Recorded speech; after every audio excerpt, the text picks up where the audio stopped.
How are we doing? Harko, you're waiting in bed. You're off quick, aren't you? Snuggling up there with me and Alan tonight. Hopefully you'll get your water problem sorted. Guys, hello. If you are joining us, we're doing a live alien radio signal hunt. Let's get ourselves live everywhere else. Is that going to be going? Oh, no, that's not working on that one. There'll be a few seconds left for that one. So yeah, we're going to be doing a live alien radio signal hunt once again tonight. I said maybe some gaming, but it's Friday tomorrow, so we'll save it for then, I think. So we'll do the signal hunt tonight, I think. There. We've still got a good selection of stars about to come in range, including Sirius again there, Mirzam as well. Those are the more close by stars obviously increase our odds of detection. And yeah. Increase our odds of detection, and obviously Sirius having such a connection with the phenomena and being so close there, it does obviously add to that one as well. Now let's see if we can get everything live. Is that going to work? Yeah, there we go. Right, hello everybody. So we are doing a live alien radio signal hunt tonight. Now we are searching the hydrogen line there. That's that yellow line at the top of the screen, and it is the channel on the radio dial where scientists theorize we are most likely to hear a message from ET.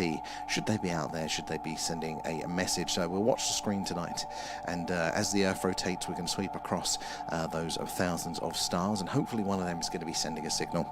And if so, as we pass over it, hopefully we'll see it there come up on a screen. There have been a number of interesting signals over the years that could potentially be from alien civilizations. There's actually a lot more than I thought in the first place. So the obvious one is the WOW signal there from the late 1970s. Lots of people know that one, and quite rightly so, because it is a WOW signal there. It looks exactly how we would expect an alien radio signal to look, and it was exactly where we would expect to see it, but it hasn't repeated. So that's what we're doing tonight. We're on the lookout to see if we can catch any anomalous radio signals there that could be from an extraterrestrial civilization there.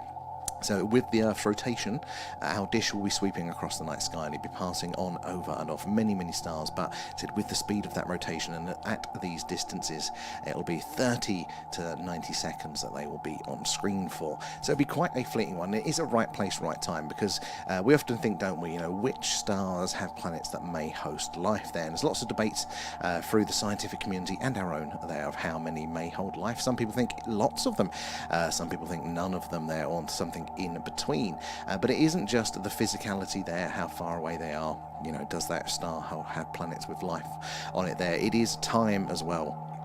So not only do we all exist at the same time in the universe, because the universe is very old, and humanity and life even here on Earth hasn't been around that long really in the scheme of things. So yeah, do we all exist at the right time? But are we pointing our dish at the right star at the right time? Because again, they are unlikely to be sending those signals constantly. They are so energy intensive. They're probably going to be very infrequent there. So what periodicity do they send a signal? Is it going to be daily for them? Is it going to be monthly, yearly? Is it a ceremonial thing? Because we as a civilization have only sent that message ourselves once. We send lots of passive indirect signals. All of our technology is leaking out there in radio, saying, hey look, there is an intelligent civilization here on Earth, but the conscious signal there with a message reaching out saying hello, is anybody else out there? We sent that once, and that was a few years before the WOW signal there. And Ben, hello, how are you doing tonight?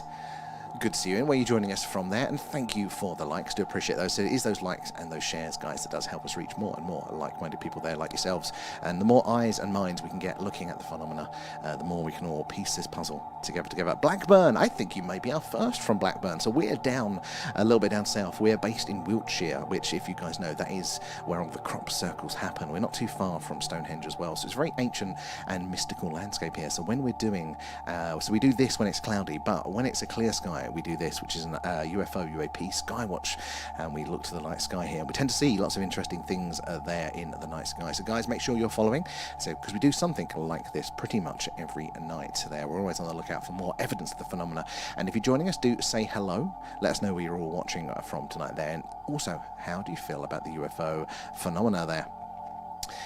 Do you think we're all alone in this vast universe, or is life abundant and maybe visiting us? or somewhere in between as well. There's Zen. Oh, I can't see your message. I've seen your name pop up. I can't see your message there tonight. Who else is in? Laura Lass is in. How are you doing, Laura Lass? And Astra's in there as well. Ken and Unknown Places. How are you guys doing? Good to see you all in. Say hello if you like. There. Earth is an anagram for heart. Oh, yes. I didn't even know that one. And Evening Through House. How have you been? Good to see you there, Astra, as well, coming in with the likes. Appreciate that, guys. We are doing, a live alien radio signal hunt tonight. We're using what's called software-defined radio, and that means that we have a very large radio dish there out in my garden, and it is plugged in through various amplifiers and filters there that then come into the computer there through that software-defined radio, and you're seeing those signals live in on the screen there. Oh, Laura Lass, I didn't want to mention, in case it was bad news, that is so heartbreaking. That is so heartbreaking. So yeah, we're here if you need us. Oh, that's heartbreaking to hear there, Laura. So thoughts are with you there as well. And Unknown Places, hello. Thank you for the follow. Where are you joining us from tonight? There, A-Up's in. How are you doing? V as well there. And Bougie as well. Good to see you all in. Oh, and thank you for the gift. Appreciate that. All goes back into the stream there. The subs to Patreons too. And speaking of Patreon, tomorrow night at 11 p.m, we're going to be doing our next deep dive. We're going to be reading through the Condon report there. And that was one of the early, or maybe even the first report that was put forward for the US Air Force there on the UFO UAP phenomena. So do use the link in our bio there to join us for free for a month of those, and you can catch those. They're very interesting, the deep dives, so I do appreciate the chance to really get into the details there. Evening, Astra, how are you doing? And Bougie coming in with the likes, guys. Again, thank you for the likes, those likes and those shares, so they do help us reach more and more like-minded people there as well. We'll keep it into the distraction mode for you there, Laura Lass. I feel you there. And Bougie. Nom nom nom, thanks, Thank you for feeding Alan as well, coming in with the shares. So guys, if you are just joining us, A-Up's freezing. If you are just joining us, we're doing a live alien radio signal hunt tonight there. John, how are you doing there? Good evening from Scotland. Wow. Again, very active there. Have you seen anything in your skies? There, Raf's in as well. It took me a second to read it there. We're back to normal there, Raf. How are you? So yeah, guys, we're doing a live alien radio signal hunt tonight. So we've got a very large radio antenna there, which is going to be sweeping the sky as we do this stream. It's met with the Earth's rotation there, so as the Earth rotates, it will sweep across the night sky, passing over various stars, and hopefully one of them is going to have an alien civilization that is going to be sending us a message, and hopefully then we'll see it clearly on the screen there. But it's a bit of a right place, right time thing, you know. Are we getting the right stars when they're sending those signals? That is what's important. And oh, my little menu bar's popped up. Let's get rid of that for you guys. Oh no, come on. There we go. Yeah, so it's going to be a bit of a right place and right time sort of deal there. So we've got to keep an eye. Any signals will only be on screen there for between 30 and 90 seconds there. Now, there have been a number of interesting candidate signals detected over the years. Most notably the WOW signal there, but my new favourite is the Ross 128 signal. Now, that is interesting because apparently it repeated. There were other instances detected multiple times there, but Ross 128 is a star that is actually quite close by at around 11 light years to us here on Earth. It's a red dwarf star, so a lot smaller and a lot dimmer than our star, but those planets are closer, and those planets are in its habitable zone, so we could have a location for the source of that signal. V as well, coming in with the gifts, thank you, do appreciate all that. Rio is in, how are you there? And Ben, has the storm hit your side yet? Not yet. I think we're in the eye of it at the minute. It's been miserable all day, and it's starting to go a bit quiet, and the clouds are passing. I just looked at the weather to see if we could get the camera out for a skywatch, and they're all around us, but it looks like we're in the eye of the storm. So I didn't risk it with the camera there. And two good spikes tonight there. A-Up, you are hot on it tonight. So yeah, we do have two signals coming in tonight by the looks of it. Very faint here, right on the line where we would expect it. And also here, just a little bit off there. Now, we see these every now and again, and we think they are some form of electronic interference because of the time that they are with us, which is normally the whole stream when we detect them then. That implies that the signal source is somewhere with us here, rather than aliens. But it could be indicating something else going on in the background there. Bougie, it's snowing by you. I think a few of our guys have been snowed in. I got some messages earlier that I haven't seen a drop of snow. I mean, I saw a light dusting the other morning outside of town, but not proper there. Dempster, how are we doing there? Anything new? There's been a few little interesting things, but I can't off the top of my head. I'm sure they'll roll out throughout the evening there. And AUP's got snow there as well, and not sure an amber weather warning level, but the night is young. Or get huddled around the fire. Make sure you've got all the supplies you guys need there. And was just over watching Pete playing. Oh, excellent. He's been playing that a lot. I really want to play that game. But I haven't got the time now. I'm doing this in the evenings. But yeah, I need to pop in and do that when I'm not streaming one night there. Rio, how's you and Alan? We are good. We're all there. We're nearly at the end of the week, aren't we? And what can be better than that there? How about you guys? Bougie as well, coming in with the stickers. Love those.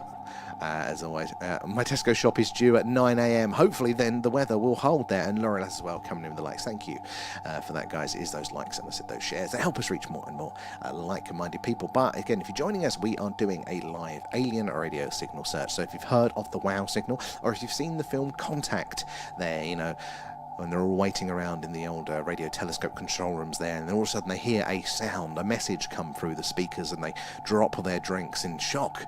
That's what we're doing now. We're pointing that dish to the sky, and we are listening out to see if we detect any messages. They are quite rare, but they are getting less rare. The frequency of these candidate signals does seem to be increasing over the years there. Alan is not behaving himself, as always there. And I am not convinced it will arrive. Well, fingers crossed there. A couple of articles on 3i and the old Discord today. Excellent A up there. I haven't checked those ones today, but guys, we have a really cool Discord community, as A mentioned there. So many articles on 3i Atlas. It's got its own section there, but general UFO, UAP, alien articles, news, podcasts, all that sort of stuff is there as well. Plus our what's it called? Oh my god, my brain. Movie club. There we go. We do an alien themed movie club once a month there. We voted on it. It's going to be The Vast of Night, which is a very good alien film there. One of my favourites. And that's going to be at the end of the month. I think the 30th at 10 p.m. So do join us over there. I am too. I try to do a couple a day, but I get so behind at the minute. I'm sure I'll have a free weekend at some point, and I'll just be like, where's all the stuff now? Where are we in the old chat? There's Ina. Has anyone ever wondered why McDonald's never reports a beef shortage? Is it because it's never beef? I don't know. And same for KFC never has a chicken shortage. Okay, maybe there. I'm an AI agent there, an Illuminati confirmed. I'm not real. I'm just AI. And Bollock is a village near to Loch Lomond. I know Loch Lomond there. Bet is absolutely stunning there, but you have some awesome skies over there, John. Have you ever seen anything strange in them? Because we have got a few from up your way in our community, and the skies in Scotland just seem to be alive with the phenomena, with the highly strange there as well. Rio as well, thank you for the likes. But yeah, we're going to have some really interesting stars in range tonight. Now, anywhere you point a dish or a telescope at the night sky, there are thousands of stars there. Even if you can't see them visually, they're just probably too far away for that light to reach your eye, or even maybe Earth in general. But the more you zoom in, if you've got a powerful enough telescope, you will see star upon star upon star. And the same is true for us tonight. So at the minute we don't have any obvious close by stars, but there are still thousands in range there. But we are on the cusp of a few more coming in range, and I think we're at the point where we can probably get about 5 in range tonight, and now that obviously increases those statistical odds of a signal detection. And one of those is a very interesting close by star there. It's Sirius, and not only is it interesting because it is close, very, very close. It is on our street in space terms, but it has a long history with the phenomena.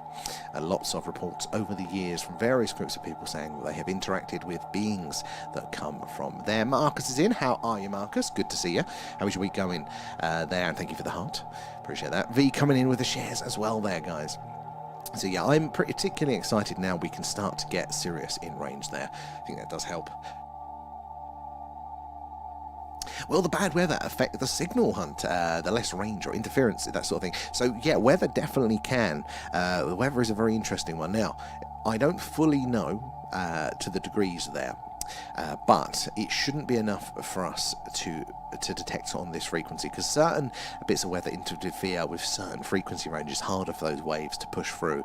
But the lower the frequency, they tend to be more stable. And if you've ever tried to, I don't know, sound deaden for bass there, if you've got a noisy neighbour that's always playing their music, you might be able to put up some insulation there that will get rid of the high frequencies, but you'll always hear that bass, the boom boom boom, because bass is it's a low frequency, and that low frequency means that those waves, there's not many of those peaks in a defined space, so it's a very low wave, a very long arc there, and they're very hard to stop, those waves there. They will go through anything there. The higher the frequency, normally the easier they are to block.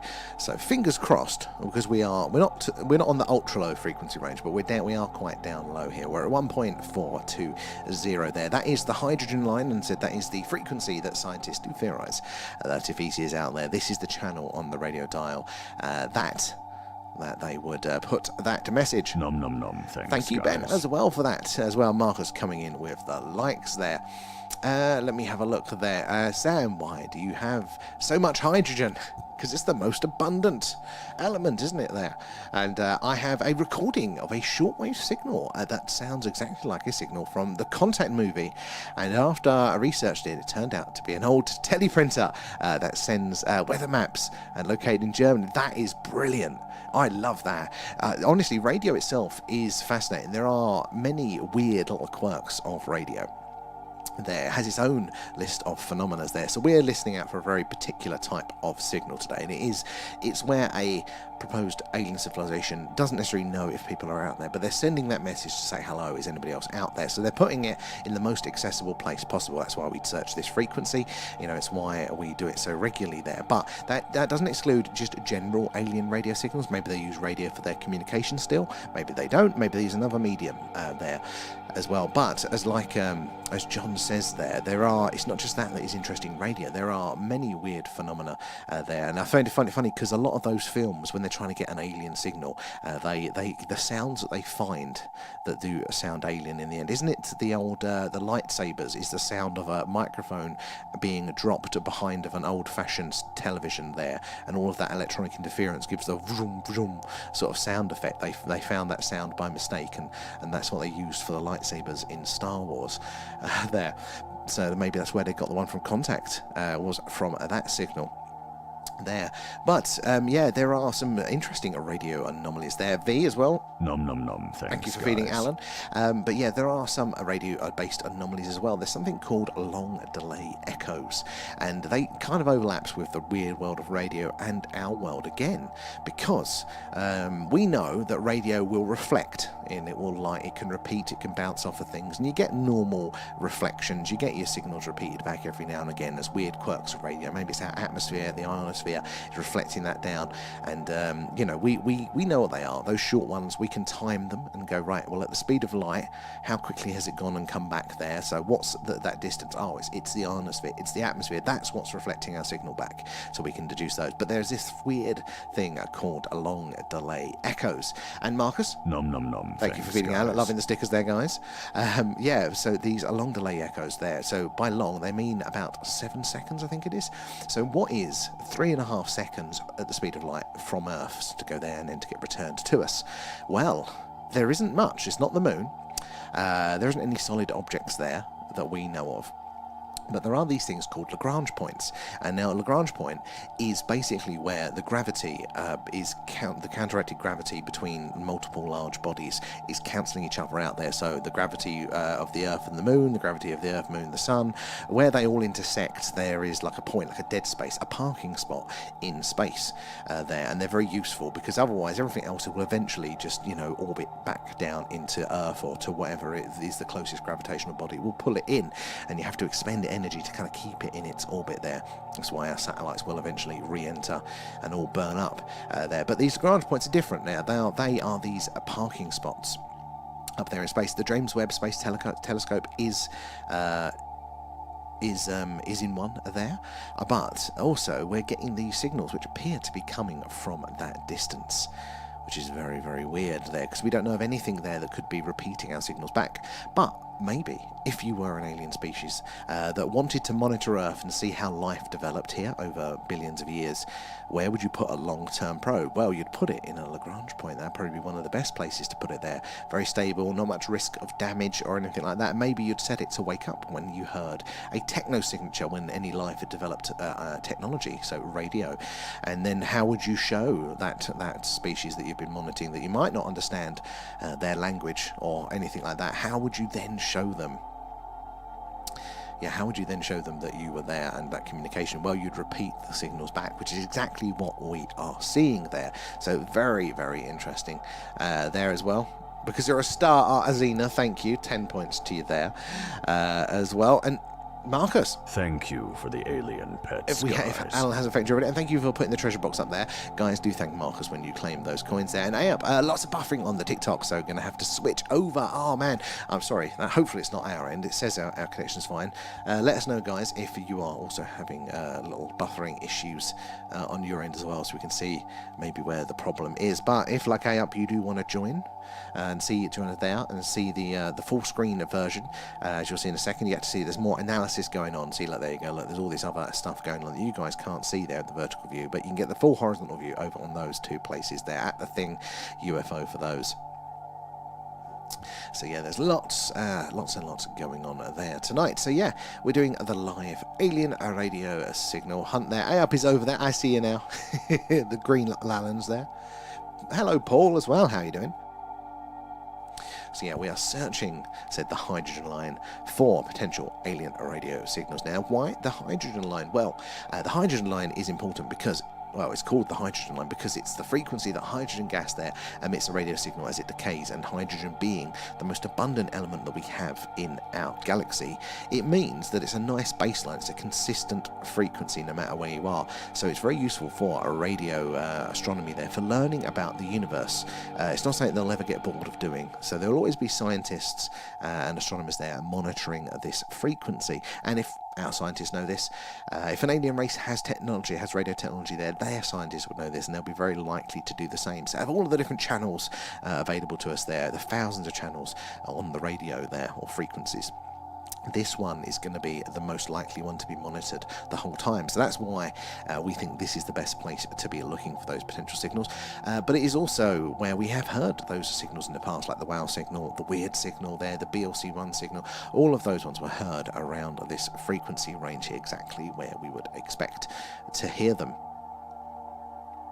And yeah, it's also very useful for us because of that usefulness for radio science there. There's a treaty in place where you're not allowed to transmit on it, so you're not allowed to make technology that will broadcast on this frequency, and therefore not getting in the way of all that radio astronomy. They're not causing interference, which means that then any clear signals that we get in are more likely to be, again, what we're looking for, that potential alien candidate signal, rather than just my Wi-Fi or just my mobile phone connecting or something like that. That immediately helps us to filter out some of those things there. Yeah, apparently, yes, you can. I must have put them on there. Look at me being proactive there. Hey up. You've got the stickers over there on the purple one. Ken as well, thank you for the likes. Appreciate that, guys. It is those likes, those shares. It helps us reach more and more like-minded people there, like yourselves. So the more eyes and minds we can get on the phenomena, you never know who's going to come in and share their experiences there, and the more we can all piece this puzzle together there. Paul, you've got snow. I think we're the last people to not have snow now. It feels like the world has got snow other than us here in Wiltshire there. V coming in with the hashtags. And stopped snowing here in Aberdeen, but it's still really icy. Oh my god, it was still going there, Rio, until recently. But you must be 6 foot under by now there. And it's really, I bet my old man has already got caught out by the black ice and destroyed another car. Luckily he was in his Land Rover, so it was the other car that fared much worse there. Oh, Ben, you don't have snow too? Okay, we're all in the same boat. It's us two against the world now. How about YouTubers? Do you guys have snow everywhere? Yeah, there. And looking at the radar, you have diddly squat. Yeah, actually, we do have clear skies at the minute, but it looked like we were right in the middle of the eye of the storm, and I didn't know how long it was going to last, because I did debate putting the camera up, because those clouds were just passing, and I'm like, no, my luck, though. I'll put it up, and then like half an hour into the stream, we will get we'll get the full-on like hurricane force there. But guys, it said if this is your first stream with us, we're doing something like this every night. So if it's a cloudy night, the weather's not too amicable for us, then we do this, the alien radio signal hunt. If it's clear, we do a live alien radio. No, we don't. We do a live UFO UAP skywatch. So we're going to have some footage. We see all of the weird and wonderful things in the night sky, and because we are based right in the heart of crop circle country, we see lots of weird things here. If the moon's up full, we see all the craters, all the details there, and talk about some of the sightings and why the moon is weird. So yeah, make sure you're following so you can join us, get us notifications when we go live there. And no snow yet. We are in Scotland. I just assume that naturally Scotland is just always snowy, even in the heart of summer there. And no snow in London. Okay, there's a few of us. Maybe I don't feel as left out now then if there's a few of us there. Stephen as well, thank you for the likes, to appreciate that. And Ken, I would like some help identifying some anomalous activity I've caught on my live stream. Oh, Ken, 100% there. Tag us in it. We would love to see it. By no means an expert, but very, very interested to see there. What sort of activity was it there? Was you doing a skywatch yourself there? What's that? Latest in the leaked sources from the Vatican back comms to NASA to prepare for Project BB Alpha phase. Oh, what was it we was looking at something about the summit that I did see about the Vatican recently and preparing? I think it's probably something that you'd shared about the Vatican being prepared for potential alien invasion. And looking at the radar. Oh no, I've done that one. We're there. It's not long now, but yeah, not long. What did I say, 2027? That's one of the years that they keep saying, isn't it? Is one going to be a fundamental one for us here in the UFO, UAP alien community. So we'll see if anything actually happens. Or is it more hot air?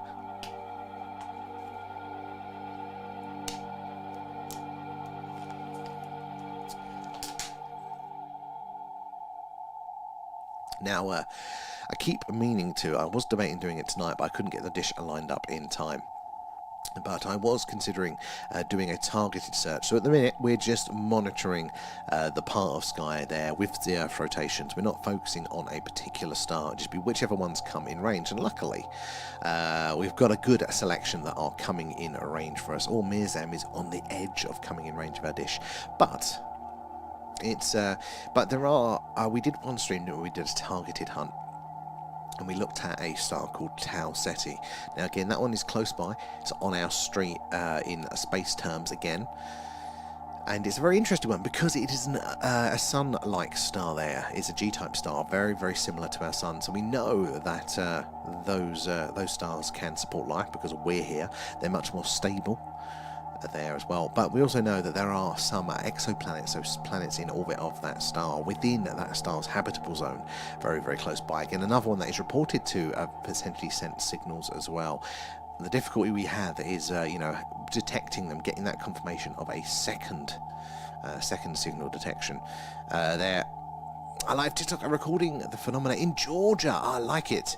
Yeah, if you've posted it, tag us in it. Tag us at 100%. I would love to see it there. You read something interesting today. So how did the newspapers manage to print pictures of the moon landings the morning after? That's a good idea, isn't it? Yeah. I mean, the only thing I could think that they would have got would have been the grainy video feed ones, which was incredibly grainy because old school broadcast television wasn't film based, was it? It's all electronic, and it wasn't a high resolution there. So, and then all the stages that it would have gone through, it would have it would have been so degraded. Yeah. What do the morning after newspapers look like there? And went back, the films had to be processed in the darkroom. So you're right, and they brought film to the moon, didn't they? Or they claimed to have. So the live broadcast, they used televisions, didn't they? Television cam broadcast television was there. They did for television back then.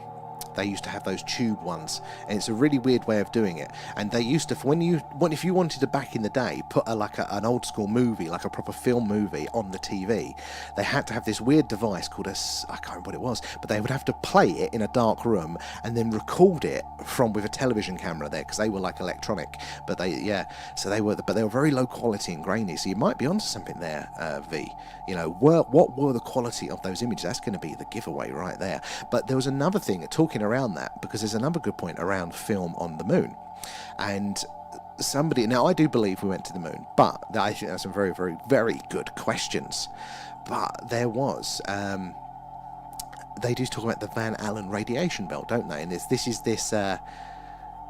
is like the Van Allen radiation belt meant to be this high density radiation belt around, so where our magnetosphere around our planet keeps all of the sun's radiation off of us and out of the low Earth orbit. Basically at the edge of that, all of the sun's radiation just kind of collects around there, makes it a super radioactive belt that if you're shooting any rockets out far enough, like to the moon, you'll have to go through that radiation belt. And first of all, well, would humans even survive that? That's another one of these moon landing questions there. But the other question is that film definitely shouldn't.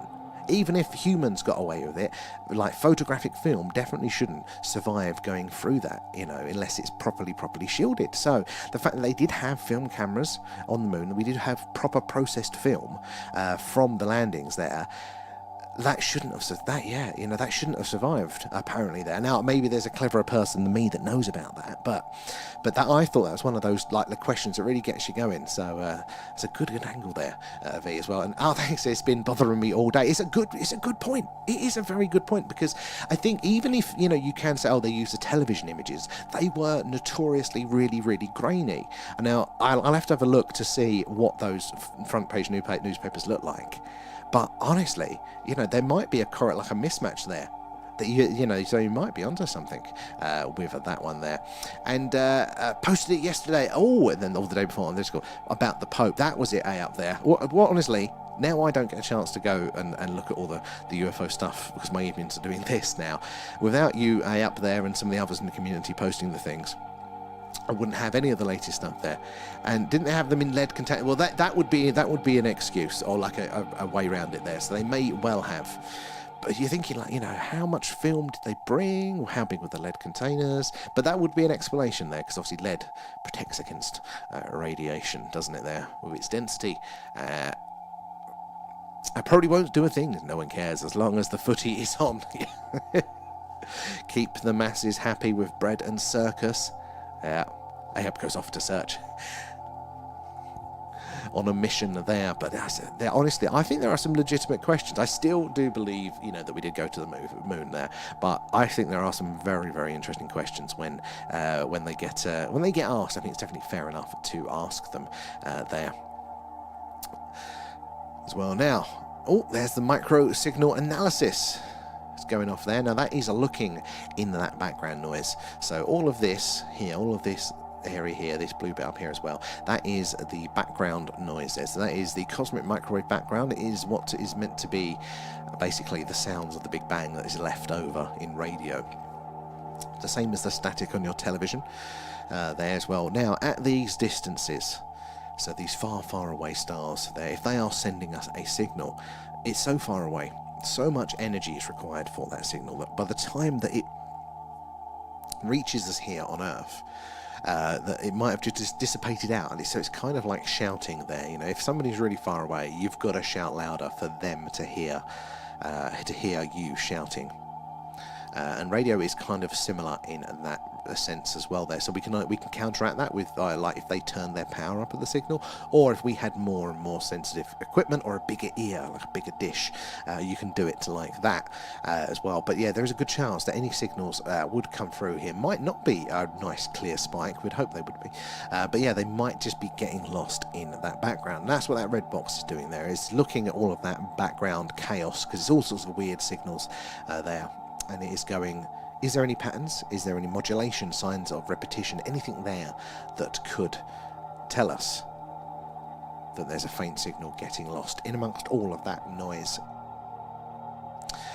So I'm looking forward, now we're in the new year, I'm looking forward to April, because that is when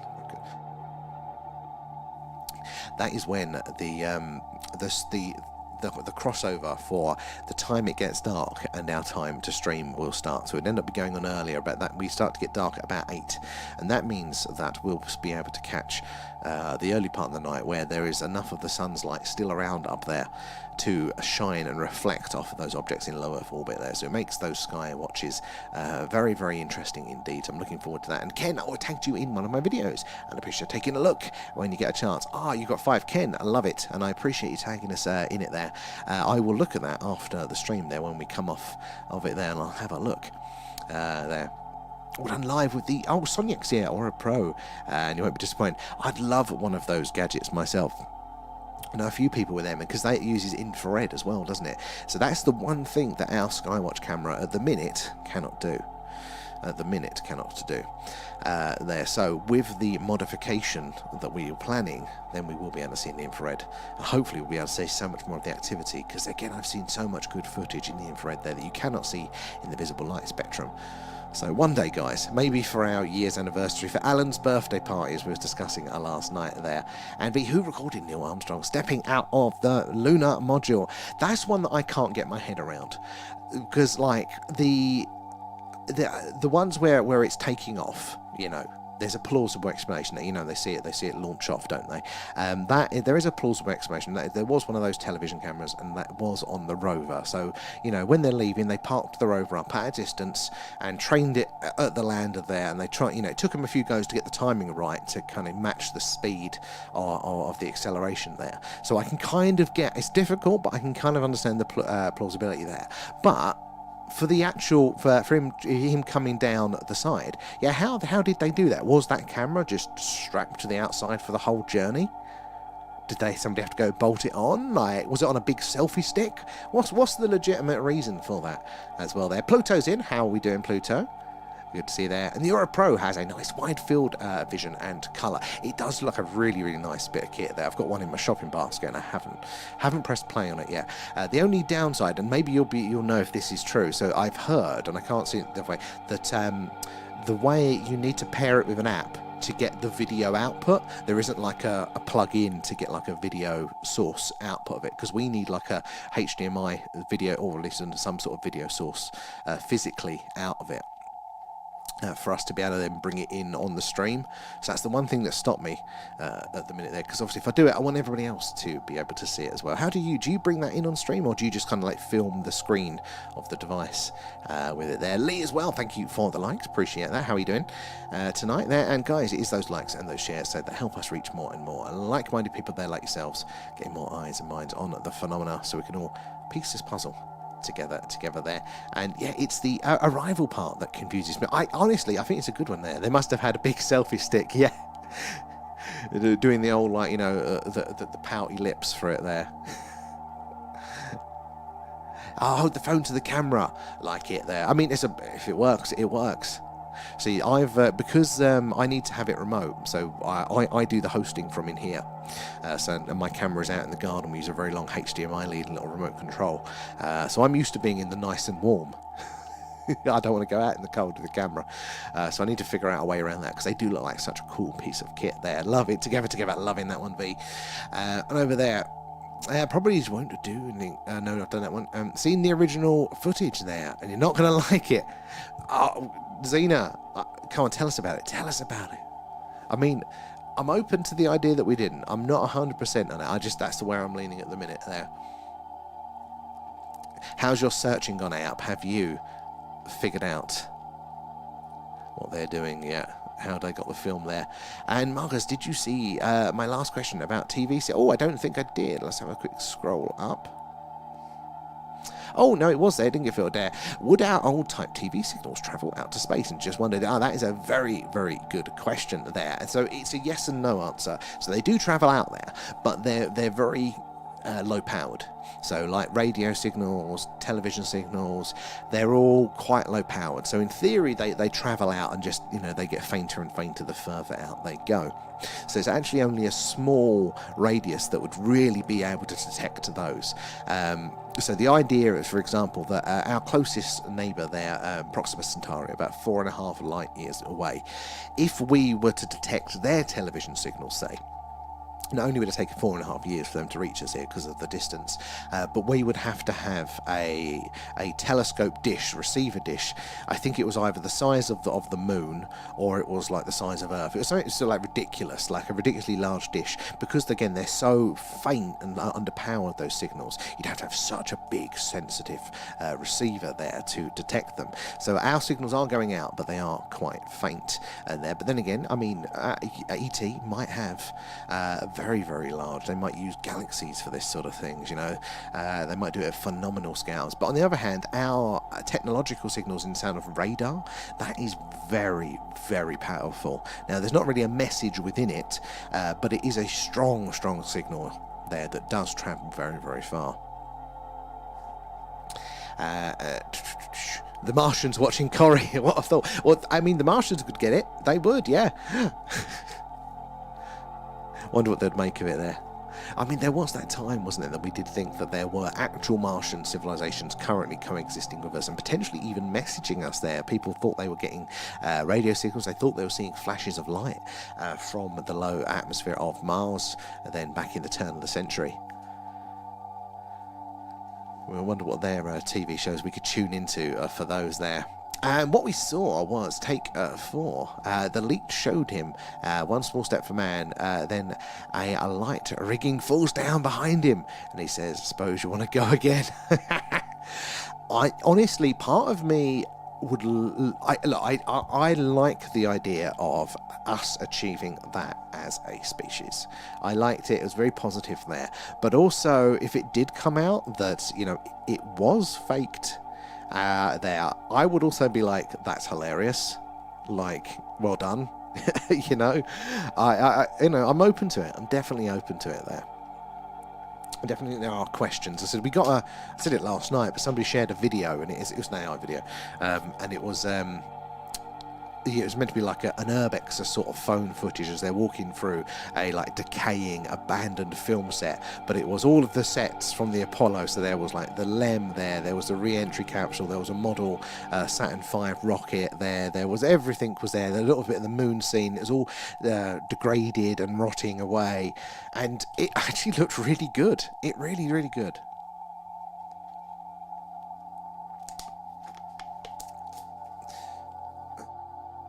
Well, what was that part, Marcus? Didn't catch that one. But yeah, so I mean, I'm open to it. I don't think the set would still be there, though. They would have burnt all of that, wouldn't they? Evidence there.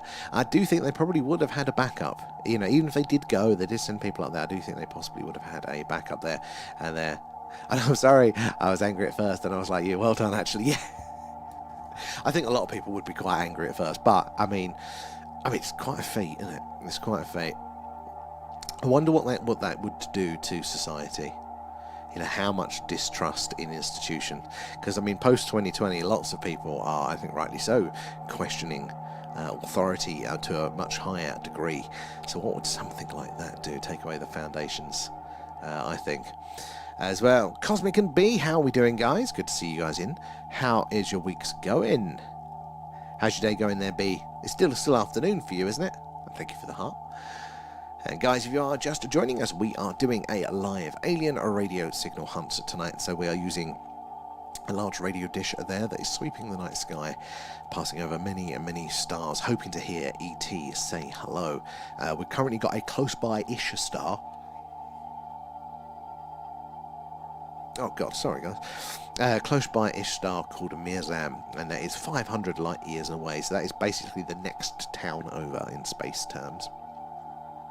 There, so that is in range, but we have a collection of another 4 or 5 stars ready to come in range of our dish as the night goes on, and one of those is a very interesting one. One of them is Sirius there, and that is a very close by star there, 8 light years.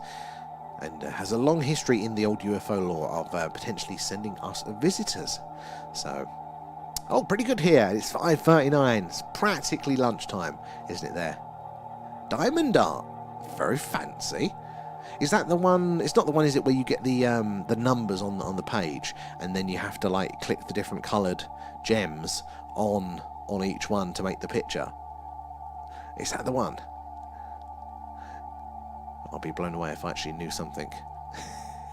there. But yeah, we've got Mirzem in range, so it might be 500 light years away, so not the closest, but by no means not the furthest there. That is, if we were to get a signal from that star, it would take 2.81 terawatts there. It's a lot of energy to send that signal. I don't even know if we've got a transmitter capable here on Earth now of sending one like that. Our most powerful radio transmitter was the Arecibo radio telescope there, but we lost that a few years back. It collapsed and it hasn't been replaced there, but they used it as a deep, so not only was it a dish to receive, but it was also a deep space radar.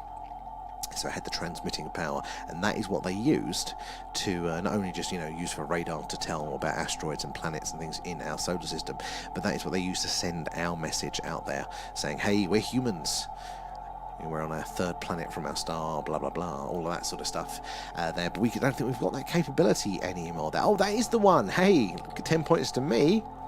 I call that. And any word on the star that is supposed to go supernova? Not yet. Not that I've heard yet at the minute, though. But that is, hopefully it will go supernova on our skywatches, because that is going to be a companion star for us over the winter period. So if it does go over this winter period, and there's no guarantee it will, but if it does, then we'll get it on stream there. Diamond Dart is so calming. I could imagine that it would be the sort of thing that I would get stressed by. I've got very shaky hands while I'm trying to be precise, so I probably get it over there, then I'll get 12 diamonds stuck to me, and then I'd swear. I'd come away 10 times more stressed. It looks good. It looks fun. So maybe we can do a Diamond Dart Allen set. But I think I would struggle. Anything precise like that. I tried doing soldering. God, not happening. Not happening. Just melt everything. See, I thought the same. My ADHD is so bad, but it helps my brain slow down. I keep trying things like that, but I haven't found one that's successful yet. But I haven't tried the Diamond Dart there. It'd be great to see. Should we do a me versus Diamond Dart stream? Oh my god. You could probably do that now, actually. We could probably just get a pack of green and do our own Allen one. We could well easily do that. If it goes supernova, how long would it take for us to see it? So, didn't we say, I think somebody said it's about 640 light years. So, as soon as it goes supernova, it will take 640 years, if that is the distance. If it's 640 light years, it takes 640 years for that light to reach us here on Earth. But we wouldn't know if it goes supernova until we see it, because nothing travels faster than the speed of light, so we wouldn't have any indication of it now. So it may have gone, a supernova already as well there, but if it's any time within the last 639 years and whatever, how many months, we wouldn't have a clue, and it could just be tomorrow that light reaches us there and seeing it there. Now, relativity, and when you're looking out to space, is probably the only real observable test that we have as lay people, as non-scientific people doing experiments there, to kind of really get a grasp of relativity. We don't, because we're all connected, we're all on this dot of a planet, which is actually quite small. We all basically share the same time. There isn't much time relativity going on here on Earth. So imagine if everybody that had ever existed only lived in one town or one village there, and to them, if it rains, it's raining everywhere. And what we're saying now is that's what time's like as well. So we experience time here because we're all together. So we feel like there is a baseline of time that you can go forward or backwards, or you can go slower and faster as a baseline. But time isn't quite like that. Time is more like weather. All of those stars are experiencing time very, very differently out there. And we observe them, those delays there. So trying to get your head around it, it's really, really weird. There isn't a baseline universal time to plus and minus. Everything's kind of just doing its own thing depending on the mass and the gravity of things. It's if you want to start traveling in deep space, even if we did have the warp drive where we could just send people almost instantly these vast distances, you'd still have to consider the time, because again, relativity, it might be quick for you, but then if you want to come back, you're 400 years in the future. There's no sending yourself, I've forgotten my phone charger, can we go back, lads? No, the phone charger has long degraded back into the Earth by the time you get back there. And my mum said the same. She said she'd end up chucking it across the room there. But did she, or was it a quiet surprise? Did it actually work? Because if your mum's had success, maybe I could do it there. You can imagine it. I'd be diamond arting of you. 100% be. I think we should do a special edition stream. I'll look in to see if we can get a way of making the print there of Alan's face, but with the correct numbers.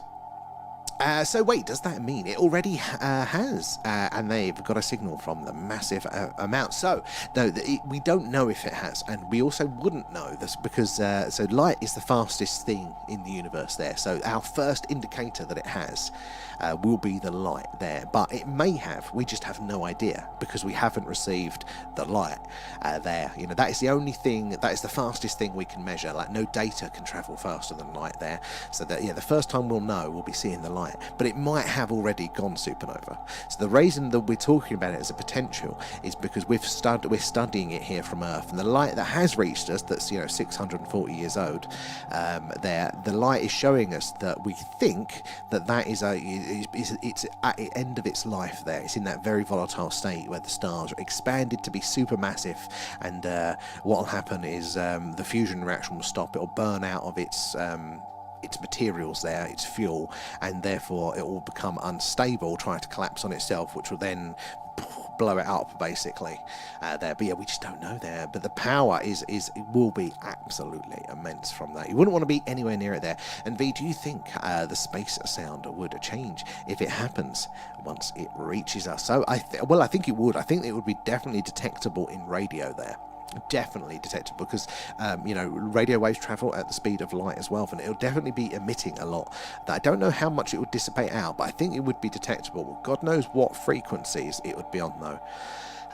Whether they would be low, high, or whether it would be like a spectrum. So whether it's on our bit or whether it be somewhere else in the dial, I wouldn't know there. It could be an onion Tuesday. We'll see the light show. It could be. There, I got ya. There, I do the research tonight. Oh, please, yeah. I'm good at the top level stuff. The detail, don't get me.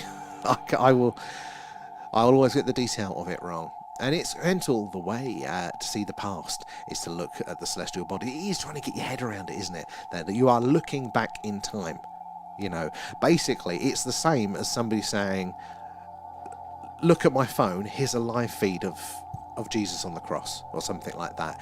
You're seeing live the past, but I mean it's just a dot of light. But yeah, it's crazy to think, isn't it? And Einstein had that revelation when he was on a bus.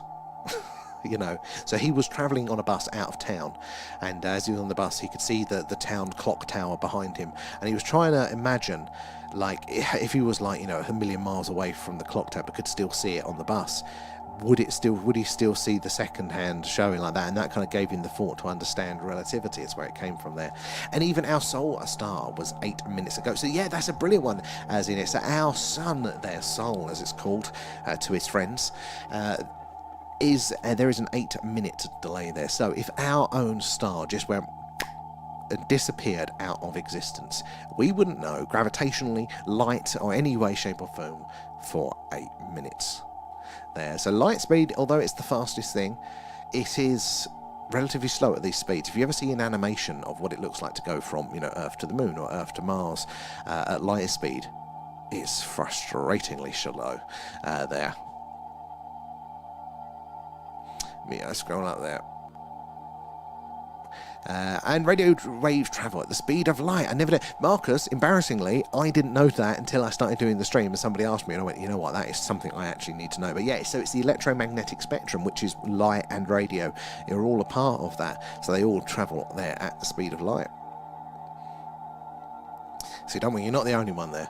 And it's only the fastest thing that we are aware of. So it's definitely the fastest thing that we're aware of, but to our current understanding of physics, the math basically says the closer you get to the speed of light, the more energy you need. And when you get to basically the speed of light, you need infinite energy. So technically it breaks our current understanding of physics, but you are right in the sense that this is just our current understanding of physics. There may be a loophole, there may be a way around this stuff. I mean, definitely we've looked at things like warp drives, which are their loopholes, because technically you're not going faster than light for warp drive. What you're doing is you're creating a bubble around yourself that bends space and time. there. So you're actually moving the universe around you rather than you moving itself, and therefore the speed of light isn't a barrier to that, because you're technically not moving, which is crazy to think that that doesn't break physics. You know, absolutely crazy how these big brains come up with all this stuff. I just hope they're somewhat close to it there. Welcome to the past live. Zena, why is that not our tagline? I like that. So you're bragging about it tomorrow. It's what I do. I learn something from you guys on the stream, then I tell you guys on the stream, and I get the points for it. It's a brilliant cycle here. Rinse and repeat. Hello, Andrea. Notice, how are you doing there? Thank you for the heart. Appreciate that. It all goes back into the stream. And speaking of going back into the stream, remember our deep dive is going to be this Friday, and we're going to be doing the Condon report there. The first proper report into the UFO subject there for the US Air Force, done in the early 60s. So it's going to be an interesting read through. It's very long. We'll be doing it in multiple parts there, but we're going to really get into that document together live with you guys there, and that'll be this Friday at 11 p.m. So that's tomorrow night. So guys, if you need it, remember, deep dive stamp for your passports. A few of you only need that, so remember to go get that. There's a deep dive stamp, but also for the Patreon stamp as well, you'll need that as well. But you can use that free link in the top of our bio, so you'll be able to catch tomorrow's deep dive and the second one totally free. Possibly watch back the other ones if you get time and you fancy it. The recordings are up there as well to join that there. So do join us over for that one. I do love the deep dives because we can really get into the meat of it. We don't have to keep introducing it. We can and hear in real time there what your opinions of these things are. And I said we'll probably be doing gaming before that as well. And if we do gaming, then we'll only be over on those two platforms there. So do make sure you get us followed, subscribed, whatever it is, on both of those ones, the purple one and the red one there at the thing UFO, so you can catch us tomorrow night. We're going to probably do some horror spooky gaming. I'll see if Pete's available for that one. So Andrew knows, yes, it is the deep dive tomorrow night. Perfect. And deep dive and movie nights are always the best to be. 100%. I feel you there. And I think that's why Enoch lived like to be 800, because he was taken off the planet. Oh my God, I've never heard of that. I've just thought it was like, they lived longer, because they talk about telomeres, don't they, in our DNA, which basically they're the limit to stop cells from continuing to refresh and to regenerate, and that kind of gives us our lifespan of around an average, or the maximum of 120 years. So I'm like, has there been manipulation there that stopped us from doing this? But yeah, maybe there's a relativity at play. Love it to be. And I need the elusive UFO stamp. Just think next Skywatch we could get it, because even the last round of Skywatches we did, was it last week, when we went some clear skies, we saw the anomalies. We issued out a few of those, and then you're so close, B, we can get that passport sent to you there. And looking forward to the deep dive, and I haven't watched one in a while. Well, we're very, very much looking forward to having you over there, Laura Less. And Marcus 2 as well there. Andrea, what time is the gaming? So, good question. If we're going to be doing the deep dive for 11, we're on at least 2 hours, so probably between 8 and 9. Between 8 and 9, around that time. Maybe a bit earlier if Pete does want to join us for that one. And what game? So it'll either be Phasmophobia, or it'll be the Michael Jackson escape one. What was it? Escape the Aowarki? When you're trying to escape the ghost of Michael Jackson in his haunted house. When we chuck rats at everybody there. Essentially, it's just an excuse to see me scared. I haven't done the movie night yet. Have you not, Marcus? Do I get a stamp for that? Asking for a friend. So we didn't put the movie night on as a stamp, actually. We should have done. Maybe Passports V2. But it is good fun. And I can confirm that the conversation just gets very, very unhinged. The next movie night is going to be the 30th of January there, and that'll be 10 p.m. UK time for that. And it's going to be the Vast of Night. So it's Amazon Prime. It's available on there if you've just got your general Amazon Prime membership. And it's a really, really good independent one. Their first time directorial debut, I think they call it there. And you'll see when you watch it whilst I like it there. What did we last play? I think we played Phasmophobia last, because we played with Pete last time. There, and it took the first time we actually got him pinned down to play it there, and it was so fun. We keep each other laugh. Oh, we definitely do. They're the basements. It's a great film. See, up, you're the only one I know there, other person that has seen it there as well. We'd need a Dyson sphere to power an Alcubierre or antimatter drive, but harnessing that isn't easy. Well, that is another... Yeah, where do you get the energy from? An Alcubierre warp drive doesn't break physics, but it does require a lot of power. And where would we get that from? Although recently I did hear something that the other mathematicians are taking a look at it, and they think it actually takes a lot less power. Still far more than we can produce there, but it was a lot less than they initially thought there. Tomcat's in. How are you doing? Good to see you there. We do usually end up in the gutter. There's all sorts of saucy pictures of Alan being shared when we're doing the movie night there. And next time I look at buying a house, basement is not on the list of must-haves. I nearly got a place with the basement, and I was really torn, because I'm like, that makes the ultimate little studio room out of the way. But it is a basement, and that's creepy as hell. Luckily I didn't have to contend with that, and I have a nice normal room for a studio room there, although I'll probably keep the neighbours up when I have the window open in the summer. And Phasmophobia, is Phasmophobia a big game? I keep watching when you play, considering downloading on PS5. I don't really know. It's definitely got a lot of levels, so I don't think it's one that you'll run out of quickly, Marcus. I don't think it is. But if you do download it and cross-platform there, we might do like a community games night, because I know Cosmic, I think, downloaded it as well at some point. So maybe we'll do a bit where we can all play a little bit together there. And with antimatter, or so my mother theorized. Oh, what was that one with B? If we could actually cause a pocket dimension, we could theoretically power with antimatter. That, I think, actually is quite true, yeah, because antimatter here, that is so energy intensive there, and in a sense I think we can make it, but it's difficult. We can't. There's something around that I've heard before there, so you are onto something there. It is a fun game. It is a fun game there. And V, Nom nom nom, thanks, guys. thank you for feeding Alan tonight there. And basements are way too damp and spooky for you and Alan. Alan would be going on strike. A mouldy Alan. I have to take him to the vet. He's gone mouldy. Lock Alan in the basement when he's being rambunctious, which is all the time. I'm jealous of some of the American basements, because obviously we don't get them here. But you guys, you have like full-on extra rooms down there. For us, if there is a basement, it's more like a cellar that time forgot there. Alan's got greener. Is it possible for Alan to get greener? I'm at home in basements and forests.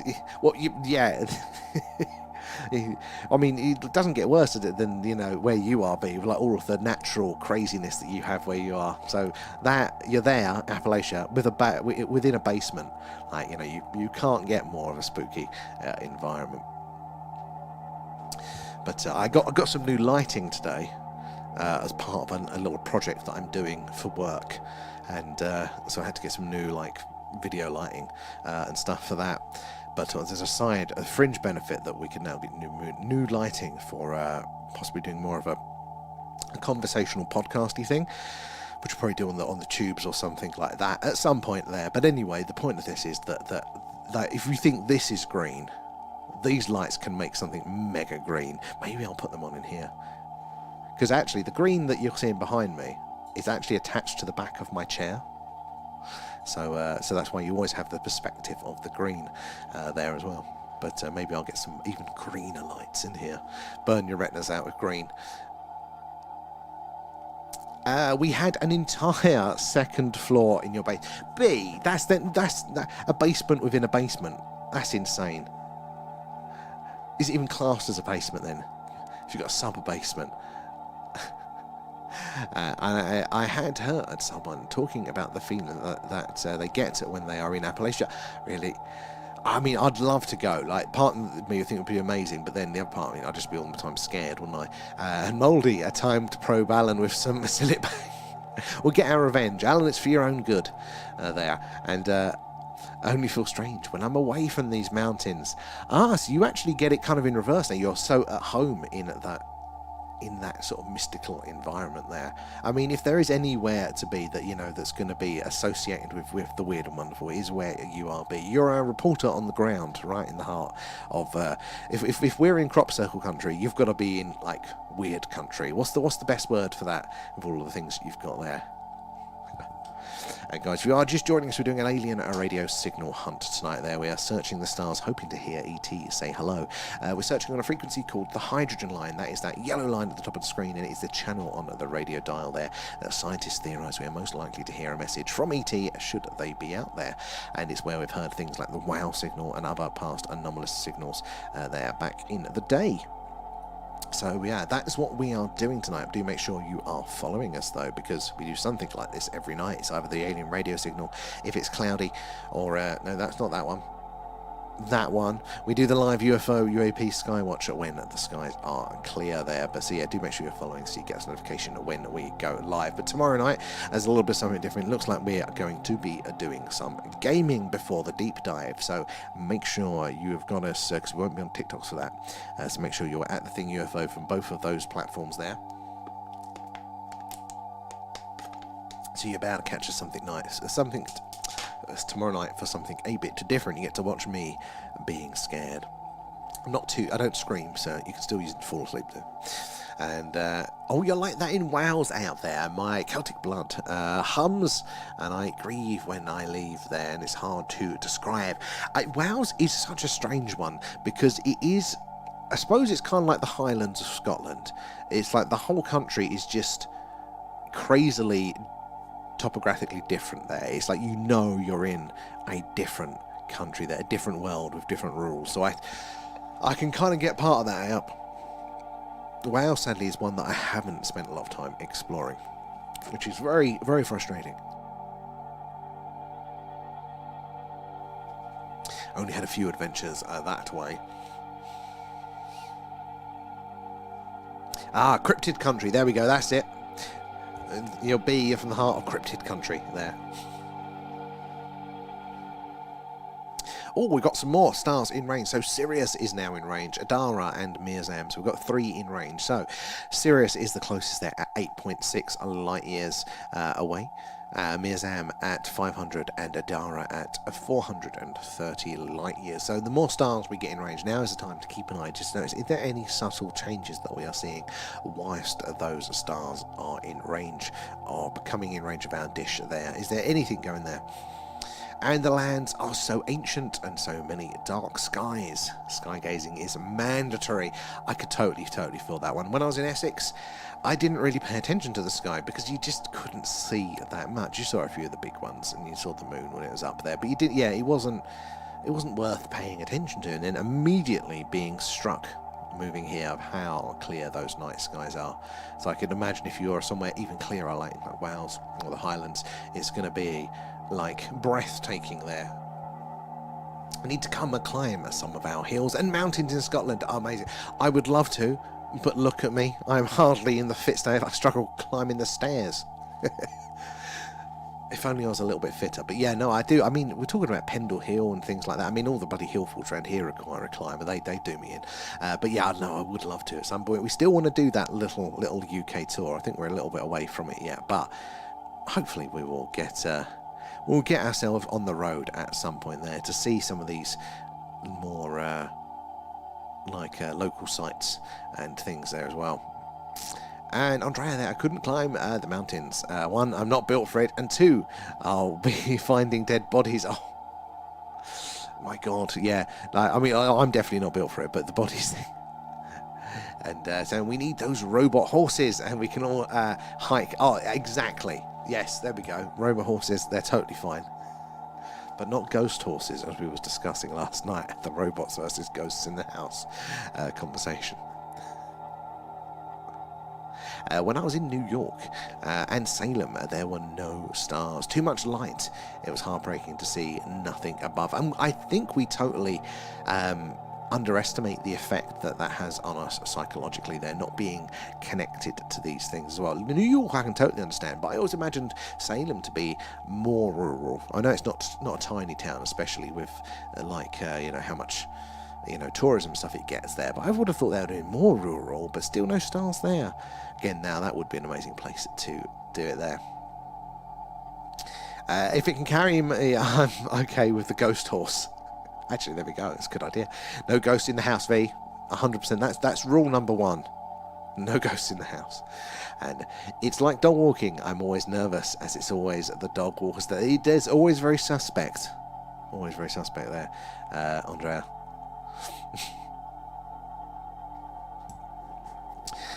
Right, where are we? Scroll up. There we go. Yeah, now there's quite a few places in the US that I would love to explore. But I have two categories. And one of them is the US for the sake of the US, so like the landscapes that we don't get out here, so some more of the desert landscapes, you know.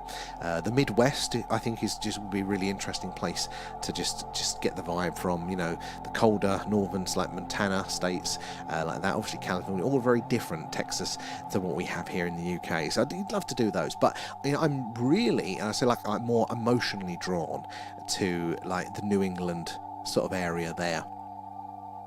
All of that sort of area, and I don't know why, because it's closer to what we have here, both in temperament, weather, nature and architecture, but for some reason there's a real, like, I don't know, longing to go to that, to do that, you know. But if you're going all that way, why not go see something different?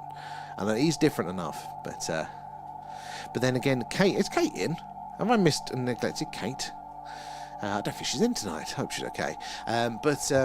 Speaking of Kate did what do you call it, like a past life thing for me, like, I don't know if it's a reading necessarily, but she was getting some information on, like, and around that, and yeah, did trace something back to, I think it was Virginia, it was really interesting actually. Came up with like a lot of details around something that was going on at the time that I'd never heard anything about, but apparently if you look into it, there was this big thing going on at that time there, involving all the things that was mentioned. It's really interesting. Oh, Hawaii would be awesome. Yes, that's another one of those sort of dramatic changes in the landscape. And I won't get into the US. No, I probably wouldn't either, because I don't have social media accounts. They make you check those, don't they? So it wouldn't be. I mean, I wouldn't survive the flights anyway these days. So hanging around here, especially not with the vertigo. I'm not doing 11 hours feeling like I'm falling. Which is a shame. Maybe a cruise. Oh, Wiesen is now in range as well. Now, that is a lot further away. That is at 1,800 light years. That is getting a little bit further out there now. But we have 1, 2, 3, 4. 4 stars in range of our dish now. One more to come in there for us tonight. But Sirius is the main one. Are we noticing any changes in the background? In that background noise there. It seems to be pretty similar, I think, to me. But yeah, guys, remember, so tomorrow night we'll be over doing the gaming on these two. So get yourself ready. Make sure you're following there so you can get those notifications and join us tomorrow night for those. But also after that, at 11 PM, we are going to be doing our next deep dive on the Condon report there, which is going to be really interesting. So use that link in our bio for your first month for free to join to that. And a little more busy and not bad tonight. Yeah, you can actually audibly hear it though, can't you, B? I've been no good at connecting with that. AUP's quite good at detecting the background and getting a feel for it as well. But I don't. I have to literally rely on what that percentage says, or is there a visible spike. The deep dive. I don't know why I decided to put me diving in on that one. I miss TikTok totally screwed around, didn't they, with all that bloody superfan stuff. I loved our stickers, and I loved adding to our stickers. I thought it was brilliant, and they totally messed us around there with that. Of being able to add more of them and that. It makes your hearing more sensitive there. It's a superpower. It could be very, very useful. It's very useful for us here. We'll make the most of it. You let us know if we're hearing any of those changes there. And there is a website that you can share your DNA with, and they can link your DNA haplogroup with archaeological digs, so you can see where your ancestors travelled to over the past 1,000 plus years. That is cool. I mean, I'm always a little bit sus about putting my genome out there, my DNA and stuff for people, but I would like to know. I think that would be absolutely awesome. Knowing where they all come from. as well there. Hello, Rachel. Good to see you in tonight. Have you had any contact yet? Have you felt anything from your visitors? And it's brilliant. I'm very, very Viking. Very, very Viking there. But you did say, and I hope this is something that you don't mind talking about publicly. If not, just don't respond and I won't bring it up again. But your last name and the connection to that, to the individual there, like that. You did say that was like there is an actual family tree connection, I think you said, didn't you? There, because that's fascinating in the more recent history. And it's because they'll catch you with your DNA.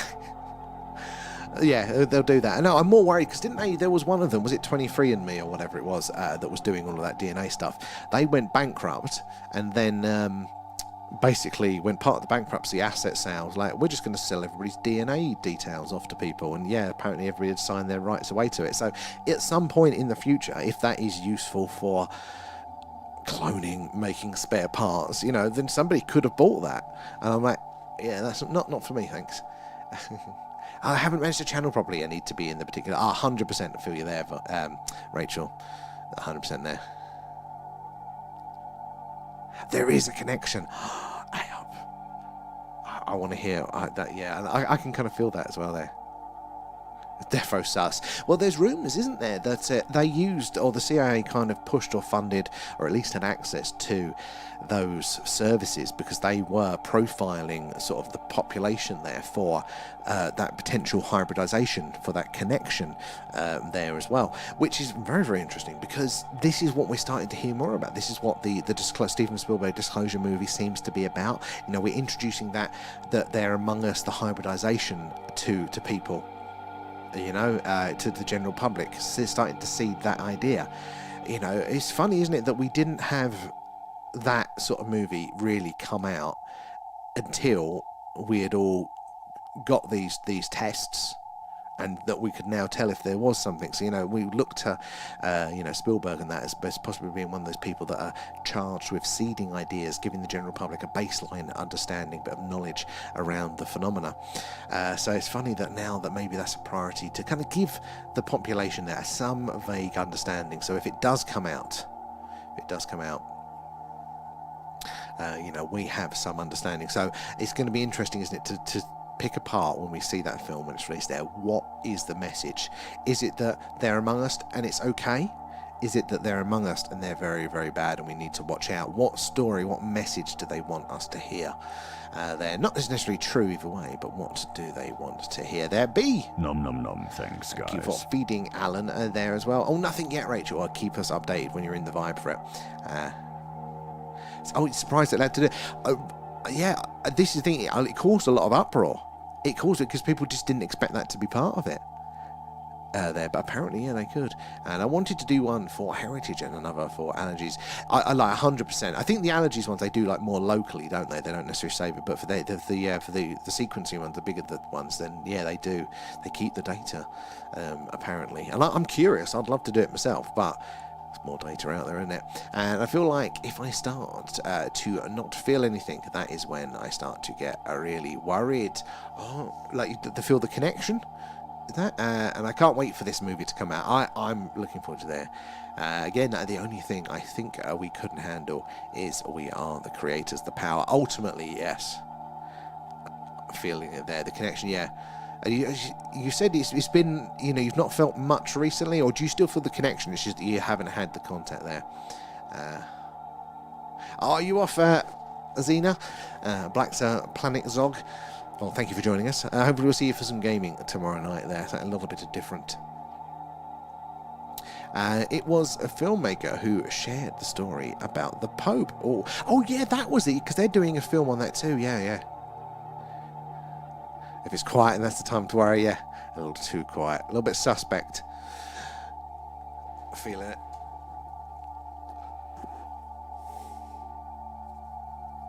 Oh God, I don't know what it is like. You know, every time I jump on now I'm yawning away. Oh, a bit of both, and it's like they know I start to get worried. Really? So it's like that connection. Oh, it's a connection, isn't it?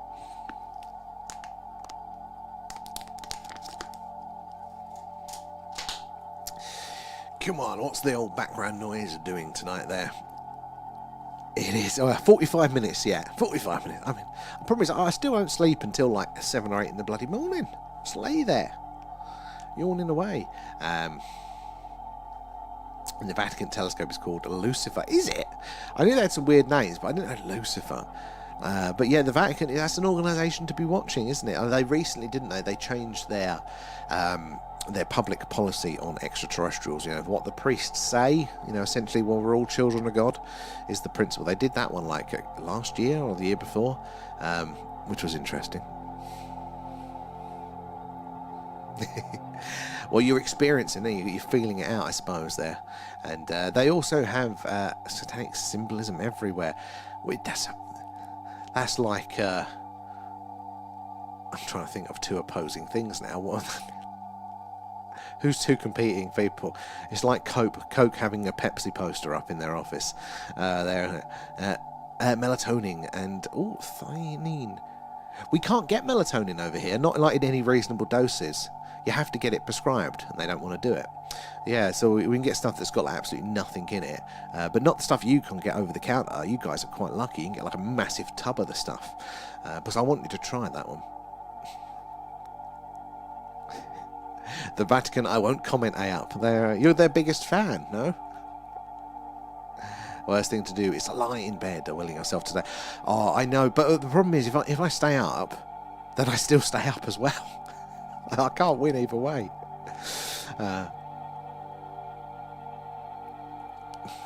I would love to be, but you'd probably get done on import or something, knowing that it's like nowadays. There's probably some sort of law preventing you importing it. But if not, then I might take you up on that. Because I've been really curious to try it, because melatonin is meant to be one of the really good ones for that. But yeah, it's all weak sauce, over-regulated over here. Just say... So I know a guy, it's B, or a gal. How are you doing, Paul, there? I suffer with somebody as well. Oh, do you? I never put down for that as well. I have done for years. It's the one... It's not the one thing. I've still got plenty of other issues. But it is one of the most difficult to shift. To have any sort of, like, control over at all. Like you know, it's just... yeah. And it's chronic. It's all the time. But it's just degrees of how bad. And if you've got any tips, if you've found anything that works, let me know. Thank you, B. A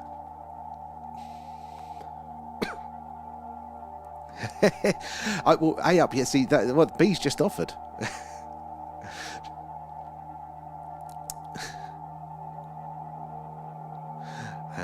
The blue light glasses actually. Do they really? I did all the turning the blue light off and stuff like that, but I haven't tried the glasses. I think it's just due to my nervous system level. I'm just always in perpetual stress, even if it's not conscious. I'm always like, I can't rest. If you've ever played Minecraft, as you can't sleep, there's monsters nearby. It's like that.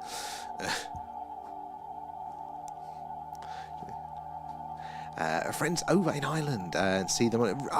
Again, Ireland, Rachel. So many people report awesome experiences with the phenomena. A little bit jealous.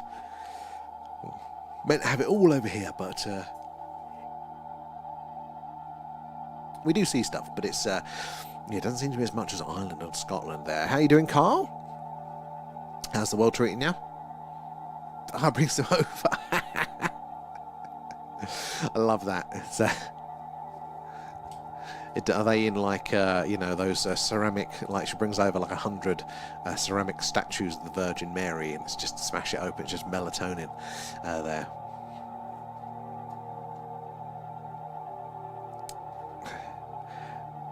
I totally like, and it's not so much conscious now. I mean, it is sometimes, but it's just that my state is like that. It's weird, and lower anxiety and stress and blood pressure. Oh, I didn't catch the first part of it, V. But yeah, that's the thing. I can't figure out how to do to like just lower the state. It's Oh, I'm glad to hear it there, Carl. And I feel they are getting out of hand. The world right now. I mean, the ETs is getting. What they're getting out of it, or they think the world's getting out of hand. Because yeah, I mean, it's extra spicy at the minute there. Oh, daughter's friend. who's named Pedro.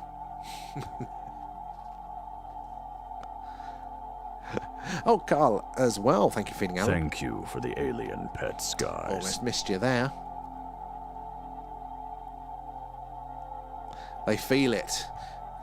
I wonder what. Do you get, actually, Rachel? Do you get like a feeling of what their connection is with us? There is there no connection, and they from you they just care, or is it that there is a relation, either like us from the future, or a different branch?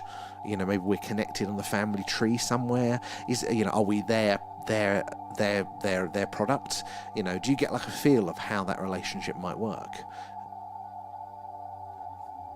Because there's some very interesting theories around, isn't there? It's just the vibes, but I feel it. Oh, you do think it's future us? I mean, it's a really compelling one, isn't it? It's a really compelling one, and it definitely make more sense then. That they're worried about us there, because especially if they've seen some of the costs of some of the actions that have happened in the future. That they've experienced in their past, and it'll be our future.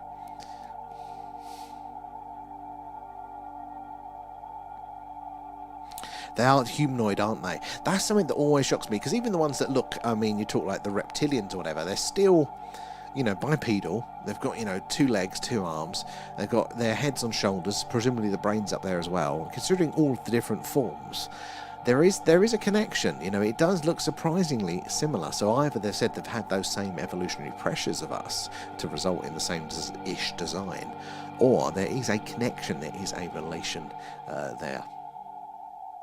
I've got a feeling that, like, life, in a simple sense, that microbial sense, is not just common, but I think it's probably single source, but right back in time. And I think probably all objects in the solar system that can harbour it do harbour it.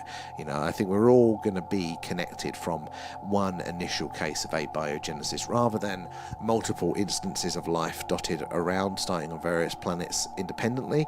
I think it's just going to be that really, really basic level, kind of how the mainstream view us here on Earth, that we have like a common ancestor. What do they call it there? Commonly like a cellular, or even pre-multicellular ancestor there. Something like that. Something like there. But that real either single cell common ancestor that happened here on Earth. But maybe it didn't happen here. Maybe it happened somewhere else, and then like at that level, it's spread across, and then we're all connected across all of the different bodies like that. And they scare me, the reptile ones. I just don't understand. If they are us, why can we no longer talk there? Or maybe it wasn't needed evolutionarily. Maybe, there was a different thing, like the telepathic connection. Maybe that was just the more efficient way to do it, and as we didn't use it anymore, they lost the skill, maybe. But I get what you mean. With like the less human they are, the more scary they are. Like, it's the old insecty ones, the praying mantis ones that people talk about. They're the ones that like freak me out, because that is totally different to us. Ooh, there. I think the dragons will return this year. That is still something I need to start looking at there, because I think that would just be a wonderful thing to start opening up and exploring, getting into. So maybe J-Rod calls us his ancestors. I can't remember much of what J-Rod said, but it's plausible. It's definitely plausible. And perhaps we both originated from the same place and went our opposite ways galactically. I think even if it didn't happen on that universal scale, like it probably happened, on a galactic scale, or at least within our own sun's stellar nursery. So, like, there are these clouds of, all of these gases and, elements and stuff, just, nebula, basically, just free floating around all these clouds in space, and then eventually they condense, into stars, and those stars then, the leftovers condense into the planets around them, and they're called stellar nurseries. They're planet-forming or star-forming regions, and they're obviously a lot closer together at those points as well, so there's a lot more of a chance that life that could develop on the planets around those forming stars could be spread around much more easily. And then the stars that formed with our own star they're now all spread out around the Milky Way. So we could be quite far apart, but yet still closely related there. Carl, thank you for the gifts there. Appreciate those, guys. Where are we? There, Mark is in. Good to see you. How are you doing there? And perhaps, no, I've done that one. He kept repeating to the folks that worked with him that we made you. Oh. Well, that would sound like we're their pet project then, rather than like he's the future us. What I took from that, and one of the few things I remember, the specifics I remember from the J-Rod stuff, was that it was the looking in their eyes. They're trained to not look into the alien eyes there because they're so big, and it releases those endorphins in you, and you become therefore much more compliant. And that was kind of part of their things. The people that worked around it there were trained not to look into the eyes, which kind of matches up a lot of the abduction stories and stuff, doesn't it? Cut as well, coming in with gifts there, thank you.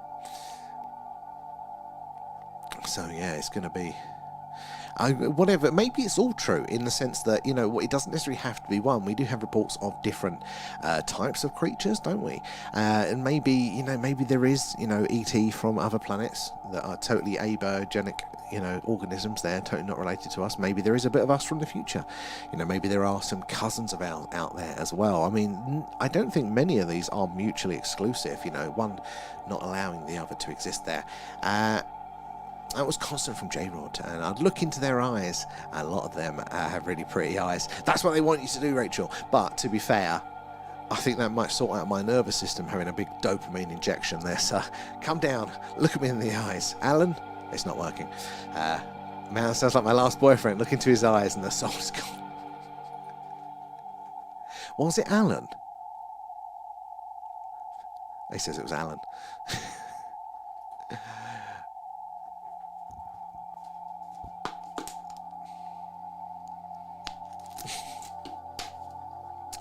We know Alan tells all. Hasn't got a concept for Earth secrets. I trust mine. I honestly, I don't know how I would react to them face to face, though. I mean, trust is built over time, isn't it, as you say? And, you are building that relationship, so I think nobody else can really tell you about your experiences there. I mean, all of my ramblings, I suppose, on these things is all academic. It's all in the absence of having direct experience. Maybe I'd feel very differently in the moment. There. But I just inherently don't trust anyone, so... Space people, I don't trust you either. Especially after my experience with Alan, that's just been a nightmare. I trust no entity besides the humans I know, and not some of them too. Yeah, exactly. Yeah. Since 2019 or 2020, since it started, but they never fail to amaze me. That's a colossal experience there. As well. So guys, if you are just joining us, we are doing a live alien radio signal hunt. Tonight we are searching the hydrogen line. That is the channel on the radio dial that scientists theorize that if ET is out there, this is the place, the frequency where we would expect to hear those messages. And in the 1970s, we may have heard just that. So the infamous WOW signal was detected right where that yellow line is top of the screen there. It's one of our most compelling candidate or alien radio signals there. It's not the only one, by far, but it is one of the best ones. So tonight, as the Earth rotates, our dish will sweep across the sky, passing over planets, passing over stars that hopefully have planets that are inhabited, and be sending us a signal. We've got a few good ones in range there. I think most notably tonight is Sirius, their star that is only 8.6 light years away from us here on Earth. So let's see if we can pick anything up as we pass over that one there, and especially the orbs and crafts. I wish I could have seen the odd one out through my scope. That's cool. And it was a was it 1978, the WOW signal? I think it was 1978, and I think it was 1973 or 74 that we sent our message from the Arecibo radio telescope there. And Alan has innocent looking eyes. It lures you in. That's what he does. You trying to use your mind powers, Alan? Gets his butt in my face. Thanks, Alan. Alan does enjoy our movie nights though, doesn't he? I guess eat all the old Earth snacks.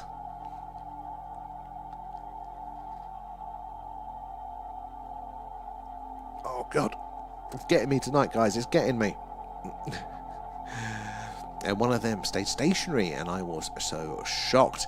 But as soon as you see something that doesn't conform to how you expect, you know, when you're looking at the night sky there, and you know how stars move, you know how satellites move, you know how planes move, and you see something, you're like, if it doesn't follow that expected pattern, you're like, well, I know I am, you know. I get quite excited sometimes.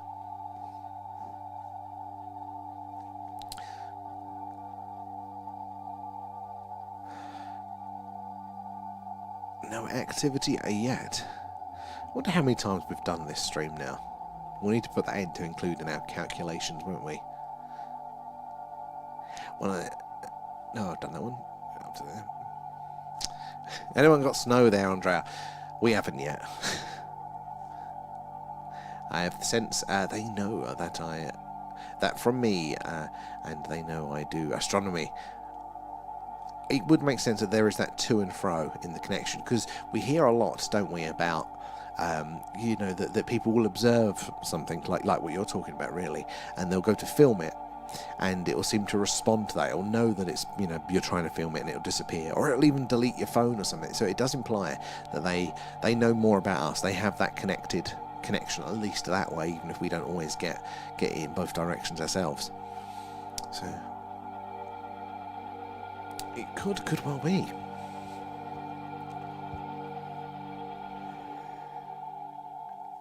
Oh my god, I'm losing the battle tonight, guys.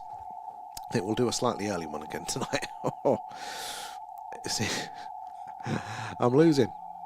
My first Tic Tac did wobble, and I wish I'd got that. That'd be quite a cool one there.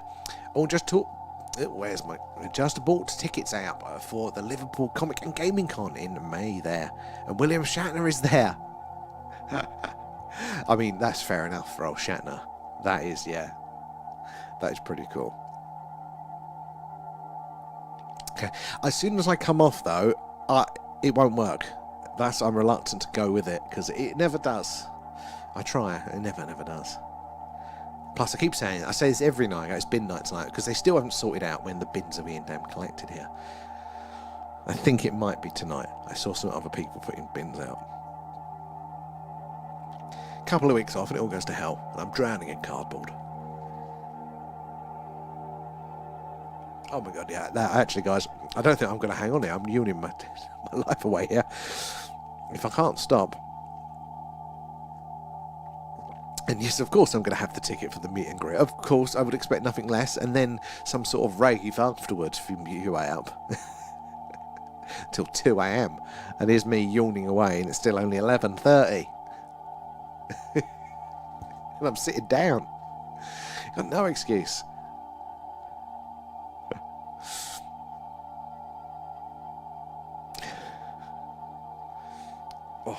One day. Yeah, I got to admit, I need to go to more things like that, but I just never get around to it. And each year passes, I go, I've missed all the conventions. Oh, there, it's happened again. Oh, it's happened again.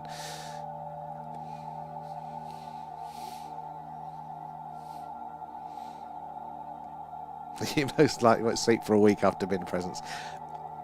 Yeah, it's fair enough. Oh, we do have a late one tomorrow, but hey, it's the weekend. It's the weekend. Oh god, just remembered I've got work tomorrow. Yeah, all right, guys, I'm gonna have to call it there for tonight because I'm losing the battle with the yawning tonight. I'll wake up straight afterwards, but I'll try to. I need a stand to promote the stream. In my experience, though, the gamers don't necessarily correlate between us lot. Like, 'cause I work with loads of gamers, and they all think, the ones that know that I do this, think I'm weird as hell. Though more of them are starting to find out, which is, there goes my anonymity. But I do need to get onto those ones. Get out and about a bit more. But thank you guys for joining. Sorry it's a bit of a late one. I've had a couple of ones I've come off like 15 minutes early where it's the connection's gone or whatever. And now I'm moving to it tonight. But I'm sure I'll get a boost of energy and we'll get back to everything, because tomorrow's going to be fun. We're going to be doing gaming a bit earlier, and we're only doing it on the YouTube and the Twitch tomorrow night, so do us a favour and go and subscribe over on those ones as well there. And if you're a YouTuber, we're trying to get the Twitch numbers up as well, but it is a bit more of a pain. So yeah, you're free to whichever one, but yeah, it'd be great to see you over there. So that's probably going to be between 8 and 9 we'll go on at some point for the gaming. I'll see if we can get Pete in for that one, and then at 11 we'll be doing our deep dive there. So remember that link at the top of our bio to join us there for free for that, and it is stamps, so we're going to go in and get you guys stamped. So yeah, we'll see you guys for those, and thank you so much for joining us as always, and yeah, we'll see you all tomorrow. Thank you, gifters, subbers, subscribers, tapping away there, and supporters in every way, shape or form. We love you all, and Alan does too, but I'll catch you guys later. Bye bye.